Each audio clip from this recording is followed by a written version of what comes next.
Seat बंटवारे को लेकर विपक्ष में मचे सियासी घमासान के बीच अब धीरे धीरे सब कुछ ठीक होता नजर आ रहा है। अखिलेश यादव की सीट बंटवारे की रणनीति के सामने कांग्रेस बैकफुट पर नजर आ रही है। सूत्रों की माने तो मध्य प्रदेश में पहली बार सपा और कांग्रेस मिलकर विधानसभा चुनाव लड़ेगी। गठबंधन के तहत सपा को 7 सीटें देने पर सहमति बन गई है, जबकि 2 अन्य सीटों पर विचार किया जा रहा है और इस बारे में आधिकारिक घोषणा अगले सप्ताह किए जाने की पूरी संभावना है। सूत्रों के मुताबिक सपा को रीवा, दतिया, पन्ना और छतरपुर जिले में 7 सीटें दी जाएंगी।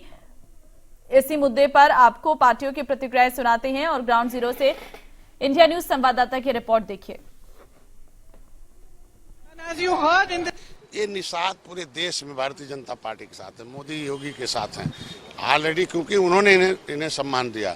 निषाद राज के किले को बनाया, इनकी मंत्रालय अलग किया, पैसा दिया और 70 साल में मेरी फाइल जो गायब कराए कि हम शामिल करेंगे।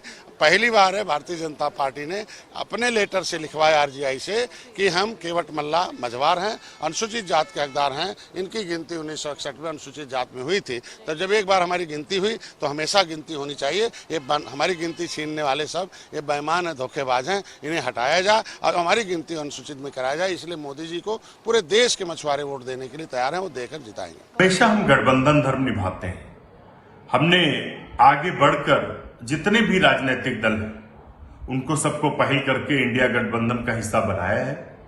तो हम चाहते हैं कि ये जो मजबूत विकल्प भाजपा के सामने बना है और आज इस वजह से भारतीय जनता पार्टी घबराई हुई है, यहाँ तक कि प्रधानमंत्री भी घबराए हुए हैं और अहंकार वश कुछ भी बोले जा रहे हैं। जनता के सवालों का जवाब नहीं देते, बेरोजगारी पर नहीं बोलते, महंगाई पर नहीं बोलते, लेकिन इंडिया गठबंधन से घबरा कर बोल रहे हैं उलूल जुलूल। तो हम चाहते हैं कि उनका हर जगह एक अपना सम्मान रहे, इसीलिए हमने मध्य प्रदेश में भी उनको सम्मान दिया है।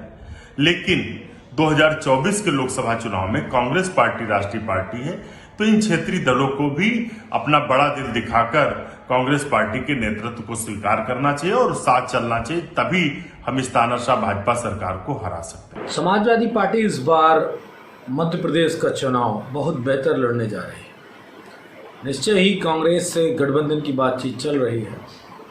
इसकी पुष्टि समाजवादी पार्टी, हमारा नेतृत्व जब तय कर देगा तभी आपके सामने आंकड़े आएंगे कि समाजवादी पार्टी कितनी सीटों पे मध्य प्रदेश में चुनाव लड़ेगी। लेकिन एक बात मध्य प्रदेश की जनता को और मौजूदा बीजेपी को बताता चलूं कि इस गठबंधन से एक बड़ा असर होने जा रहा है मध्य प्रदेश के चुनाव में, क्योंकि समाजवादी पार्टी का जो जनाधार है वो मौजूदा वहाँ की विपक्ष के दल कांग्रेस के साथ जब जुड़ेगा तो उसका असर पूरे प्रदेश की राजनीति में कुछ दूसरा जाने वाला है।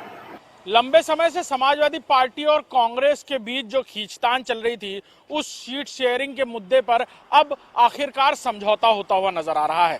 ऐसा पहली बार होगा जब मध्य प्रदेश में विधानसभा चुनाव कांग्रेस और समाजवादी पार्टी गठबंधन एक साथ लड़ेगा। जहां इंडिया गठबंधन में पहली बार कोई विधानसभा चुनाव 2 पार्टियां साथ मिलकर लड़ेंगी, वहीं ये भी देखना दिलचस्प होगा कि समाजवादी पार्टी ने जहां शुरुआती दौर में 10 सीटों की मांग की थी, वहीं सूत्रों के मुताबिक जो जानकारियां मिल रही हैं कि 7 सीटों पर कांग्रेस की सहमति बन गई है। यानी 7 सीटें कांग्रेस ने समाजवादी पार्टी को देने का लगभग तय कर लिया है और आने वाले कुछ हफ्तों में ये सारी सीटों की जो डिस्पर्सल है, यानी जो औपचारिक तौर पर घोषणा है, वो कांग्रेस पार्टी करती नजर आएगी।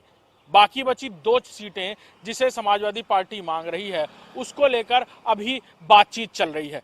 देखना होगा क्या कुछ होता है। लेकिन मोटे तौर पर कहा जाए तो समाजवादी पार्टी और कांग्रेस अब शीतकालीन स्तर पर आ गए हैं और दोनों के बीच बातचीत शुरू हो गई है।